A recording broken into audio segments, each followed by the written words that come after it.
Does your job define you? For a long time, work answered a lot of questions for me. Not just what I did, but who I was. If someone asked me, tell me about yourself, work, it carried the load. It explained my schedule, my stress, my priorities. It gave shape to the days and, in a way, shape to me. And that's not a problem at first. It feels grounding, almost useful. Work gave me a role that I could step into without thinking too hard about it. And if you've ever felt that way, you know what I'm talking about. Work becomes shorthand for identity. Not because you're obsessed with it, but because it works. At some point, though, something shifts. Not dramatically. I mean, there's no big moment where you decide work doesn't matter anymore. It just stops answering the deeper questions. Now, you're still capable, still responsible, still doing what needs to be done. But when you look to work for meaning, it kind of stays quiet. And that's a strange place to find yourself. Because nothing is broken, and yet something feels unresolved. And here's the part that's hard to articulate. When work stops answering who you are, it leaves a gap. Not a crisis, just a silence. And silence invites questions you didn't really have time for before. Questions like, who am I when I'm not being productive? What do I carry that doesn't show up on a resume? And what remains when usefulness isn't the main metric? Those questions can feel uncomfortable. Not because they're dangerous, but really because they're unfamiliar.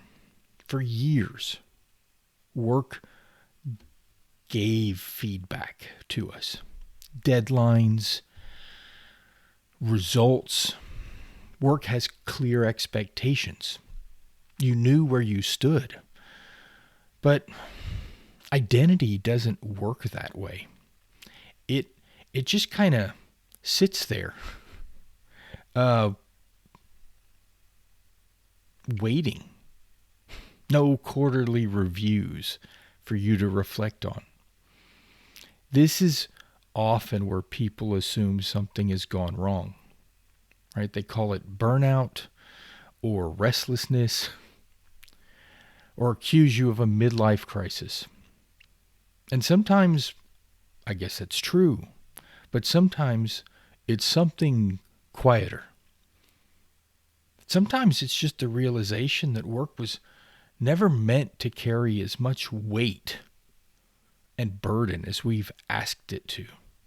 And that realization doesn't suddenly make work unimportant. It just makes it smaller, more accurate. Here's the turn. When work stops answering who you are, it creates space. Not for reinvention, but for differentiation. You begin to see the line between what you do and who you are more clearly. That line used to feel thin, but now it seems necessary.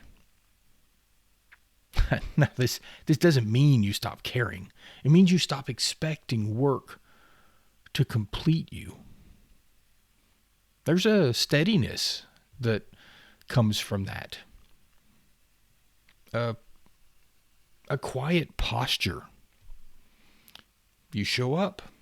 You do the work. But you don't look to it for permission to feel whole.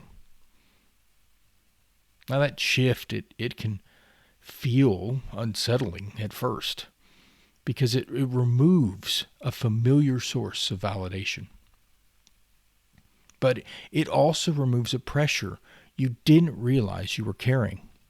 Work becomes something you engage with, not something you lean on. And when that happens, something subtle changes. Your failures feel more contained. Your successes, they feel less defining. I mean, you're still invested, just not entangled. And that might be the work, the real work that we have in this time of our lives, this season of life. Not finding a new identity, but allowing work to be a part of your life and not the explanation for it. Work answered a lot of questions for a long time. It doesn't need to answer all of them anymore. And noticing this, it isn't a loss. It's a clarification. Anyway, that's where we'll pause today. Not with advice, just that observation that sometimes the most honest progress isn't about doing something new. It's about letting something old rest in its proper place. Let me know what you think down in the comments, and I'll talk to you again soon.